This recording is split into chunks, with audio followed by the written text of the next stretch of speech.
Kamot. Ah, okay. Ito sir, oh, ito yung ano sir, yung fake. Buksan nyo po muna sir para alam nyo. Yan, fake yan. Ayan. Okay. Yan sir, fake yan. Sige sir, ito yung item natin. Ang expiration yan sir, 2025. Sige sir, buksan nyo po. Ito yung fake.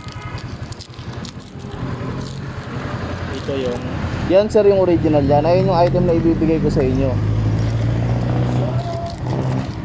Yan, ops, wait lang sir. Baka kasi matapon, sayang eh. Ako magbubukas sir. Ang pagbukas kasi ng iba sir, pag ano, hindi kasi ito mabubuksan ng paikot. Ayan o, hindi mabubuksan patotoo. Ito sir, di nyo ito mabubuksan ng paikot. Ngayon, ang iba kasi pag binubuksan dito pinipisil.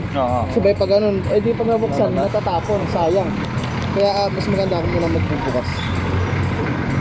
Ayan. yan. Yan yung ano sir, di ba? Hindi pa rin silang dalawa. Okay. Ito yung fake. Oo. Ayun, tignan nyo, halos namumuha na yun, no, sir. Oo. Parang paste lang talaga. Ay, mali.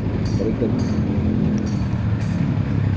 Oh, ito yung isa sir, ah. Yung isa sir, buksan nyo rin.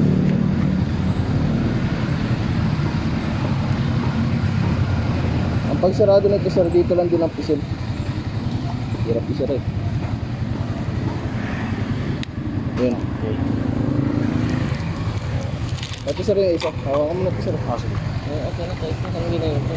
Parehas lang ba yan? Parehas lang yan, okay sir. lang yan sir, kahit hindi mo na ano para Kahit hindi ka hindi mahirapan. nabuksan yung isa. Oo. Okay sir, sige po. Para hindi ka mahirapan. Oh, ito pa yung isa sir. Bali dalawa. Yung previous na sir, ito.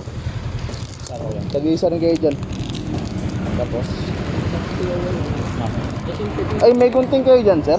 Wala po sir. Paano kaya ito? Ito yung previous kasi Maxman. Pang bali ito sir, parang robust. Pang pag-anat tsaka pang patagal sir. San Andres, Manila. Meet up. First time mo ba nakadeliver? Hindi sir, lagi na ako nagde-deliver dito sir sa Manila.